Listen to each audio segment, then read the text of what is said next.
Hello friends, how are you. कैसे हैं सब आप। आज का हमारा ये पर्सनैलिटी डेवलपमेंट का जो सेशन है, एक विशेष बात करने वाले हैं जो अक्सर देखने को आपको मिल जाएगी। आपको एक चीज कॉमन देखने को मिलेगी और ये मोस्ट ऑफ छोटे कस्बों या फिर गांव देहात वगैरह में पाई जाएगी। ये क्या है दोस्तों?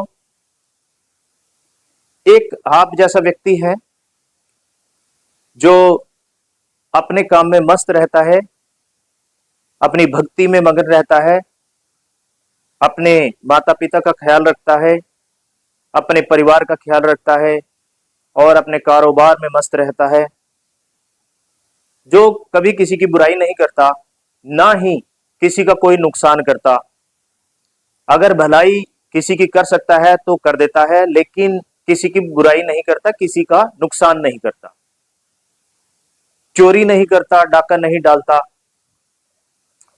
लेकिन फिर भी समाज में देखने को मिल जाएगा आपको कि 10 व्यक्ति, 10 आदमी, 10 औरतें, समाज के 10 आदमी या 10 औरतें उसके खिलाफ हमेशा कोई ना कोई बयानबाजी करते रहते हैं और वो उसके बिना कारण शत्रु बन जाते हैं।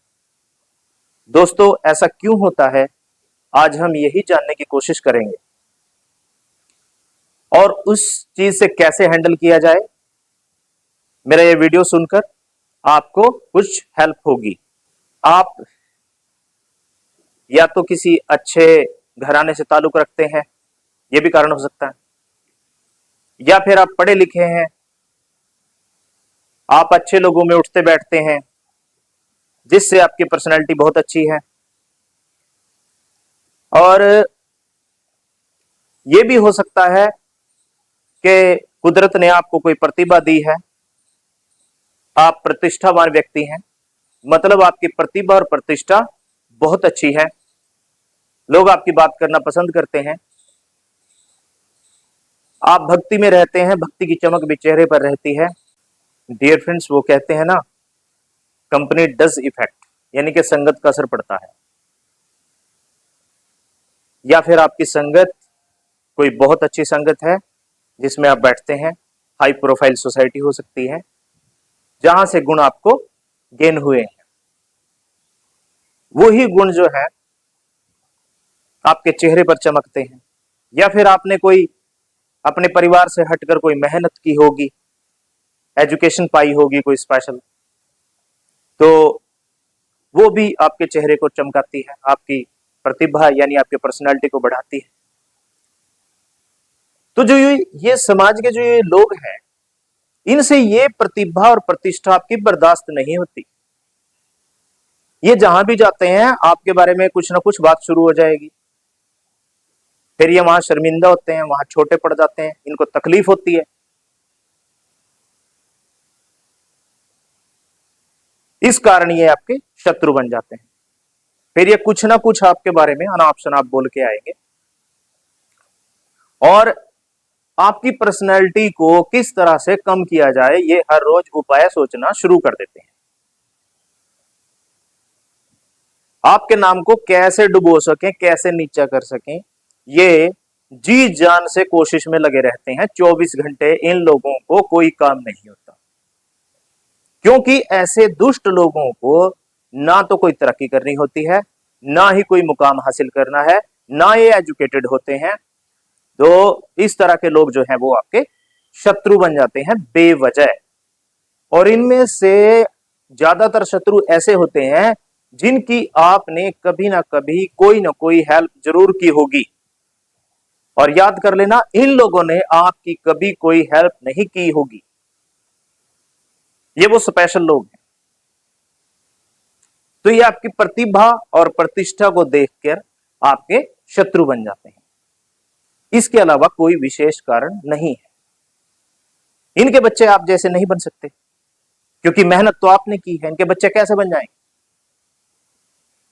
आपने मेहनत की है, आपने दर दर की ठोकरें खाई हैं, वो ही ठोकरें जो आप खाते हैं एक दिन वो ही आपके चेहरे की चमक बन जाती है, क्योंकि आपका एक्सपीरियंस जो है वो बढ़ गया है, आपका एक्सपीरियंस ज्यादा हो गया। आपके चेहरे पर जो चमक है वो आपकी काबिलियत की है। आपका जो बोलने का अंदाज है वो आपकी एजुकेशन का है, शिक्षा जो आपने ग्रहण की है वो आपके बोलने के अंदाज को एनहेंस करती है, आपके बोलने के अंदाज को जो इंप्रूव करती है, तो वो आपकी पर्सनालिटी में चार चांद लगा देती है।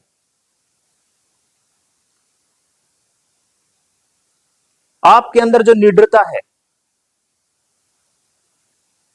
वो आपके, हो सकता है आपको वो पैतृक मिली हो, आपके माँ बाप निडर हों, तो आपके जीन्स ऐसे हों कि आप किसी से ना डरते हों, तो निडरता भी पर्सनैलिटी में चार चांद लगाती है। आप कुछ भी, किसी भी चीज को थोड़े ही दिनों में सीख जाते हैं।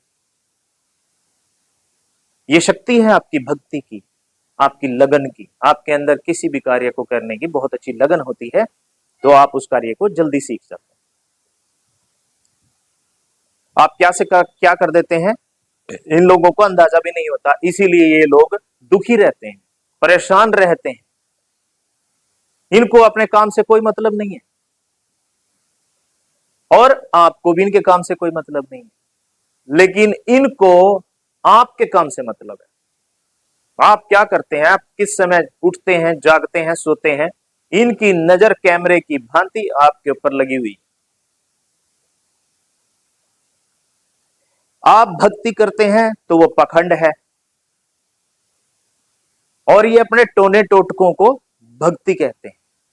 ऐसे लोग हर रोज नया नया प्लान बनाते हैं कि आपको किस तरीके से जलील किया जाए सोसाइटी में। ऐसे लोग फिर प्लानिंग करते हैं कि आपकी मां को, आपके पिता को, आपके भाई को, आपकी पत्नी को आपके खिलाफ कैसे भड़काया जाए, उसे कैसे शस्त्र बनाया जाए आपके खिलाफ चलाने के लिए, ताकि आपकी जिंदगी में भूचाल आ जाए और आपकी पर्सनैलिटी धूमिल हो, या आपको रोता हुआ देखना चाहते हैं। लेकिन दोस्तों, यदि आप सच्चे हैं, सच्चे रहते हैं और अपनी भक्ति में रहते हैं, अपनी मस्ती में रहते हैं, तो दैविक शक्ति आपका साथ देती है। वो गॉड, वो ईश्वर, वो वाहिगुरु आपके साथ चलता है। आपका ऐसे लोग कुछ नहीं बिगाड़ सकते। आप अपने कार्य में मस्त रहें और आगे बढ़ते रहें। ऐसे दुष्ट जो दिन रात आपकी बुराई कर रहे हैं, जो आपके काम में बाधा डाल रहे हैं, उन्हें ये नहीं पता वो खुद की कब्र खोद रहे हैं, क्योंकि आपके साथ दैविक शक्ति चलती है, सच्चाई चलती है। आप किसी का नुकसान नहीं करते, आप किसी के बारे में गलत नहीं सोचते, लेकिन ये लोग इसी काम पर खड़े हैं। तो दैविक शक्ति सब देखती है, एक दिन सबसे हिसाब लिया जाता है, चाहे वो कोई भी हो। और जो आपने मेहनत की है, जो आपने अच्छाई से काम किया है, उसका फल भी आपको जरूर मिलेगा। ऐसे लोग जब आपके अपनों को आपके खिलाफ नहीं कर सकते तो क्या करेंगे, आपके दोस्त, आपके शिष्य यानी आपके चेले, या आपके साथ उठने बैठने वाले दोस्तों को तो ये कुछ नहीं कर सके, तो फिर क्या करेंगे, आपके दोस्तों की, आपके चेले की, आपके साथ बैठने वाले की पत्नी को आपके खिलाफ भड़काएंगे कि आपका पति या चेला जो है वो उसके पास बैठता है जाके, और उसके खिलाफ एक अफवाह तैयार करके उस पत्नी को, यानी दोस्त की पत्नी को, चेले की पत्नी को या रिश्तेदार की पत्नी को आपके खिलाफ तैयार करेंगे। वैसे तो ऐसा पॉसिबल नहीं होता है, लेकिन फिर भी कोई ऐसी मंदबुद्धि औरत हो सकती है जो आपके खिलाफ तैयार हो जाए और अपने ही घर में आग लगा ले, खुद जल जाए। ऐसी भी हो सकती है। आपको घबराना नहीं है, आपको अपने रास्ते पर चलना है, आपकी दोस्ती सच्ची है, आपका उठना बैठना अच्छा है, सच्चा है, तो आप अपने मार्ग पर चलते रहें, कोई दिक्कत नहीं आने वाली है, दैविक शक्ति आपके साथ रहती है। ऐसे दुष्ट लोग 2 नंबर के घटिया काम करते हैं, लेकिन आपको ऐसे लोगों से कोई मतलब नहीं रहता, ना ही आप उनसे पूछते हैं, ना उनके बारे में कोई बात करते हैं। लेकिन इन लोगों को आपके 1 नंबर के काम से भी प्रॉब्लम है, आपके उस 1 नंबर के काम में भी ये गलतियां निकाल के पब्लिसिटी करते हैं, काम को बदनाम करने की कोशिश करते हैं, ताकि आप कमजोर हो जाएं, आपकी इकोनॉमिक पावर कमजोर हो जाए।